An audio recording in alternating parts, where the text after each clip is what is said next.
اور ابان نے کہا ہم سے مالک بن دینار نے بیان کیا، ان سے قاسم بن محمد نے، اور ان سے عائشہ رضی اللہ عنہا نے کہ نبی کریم صلی اللہ علیہ وسلم نے ان کے ساتھ ان کے بھائی عبد الرحمن کو بھیجا اور انہوں نے عائشہ رضی اللہ عنہا کو تنعیم سے عمرہ کرایا اور پالان کی پچھلی لکڑی پر ان کو بٹھا لیا۔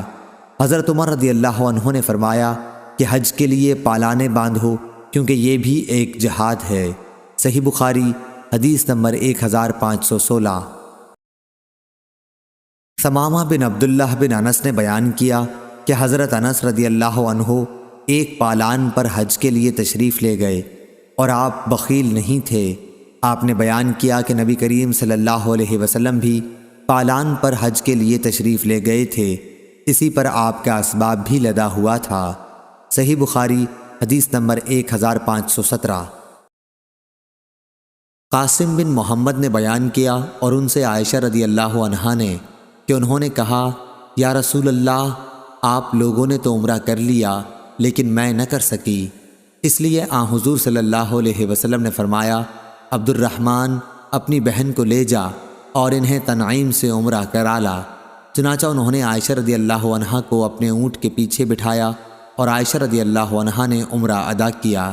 صحیح بخاری حدیث نمبر 1518۔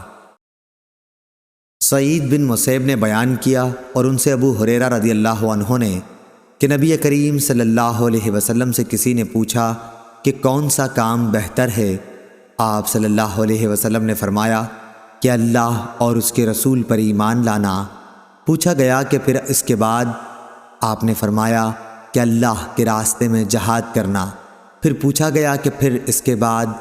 آپ صلی اللہ علیہ وسلم نے فرمایا کہ حج مبرور۔ صحیح بخاری حدیث نمبر 1519۔ حبیب بن ابی عمرہ نے خبر دی، انہیں عائشہ بنت طلحہ نے اور انہیں ام المومنین حضرت عائشہ صدیقہ رضی اللہ عنہا نے کہا کہ انہوں نے پوچھا یا رسول اللہ صلی اللہ علیہ وسلم، ہم دیکھتے ہیں کہ جہاد سب نیک کاموں سے بڑھ کر ہے، پھر ہم بھی کیوں نہ جہاد کریں؟ حضور صلی اللہ علیہ وسلم نے فرمایا کہ نہیں، بلکہ سب سے افضل جہاد حج ہے جو مبرور ہو۔ صحیح بخاری حدیث نمبر 1520۔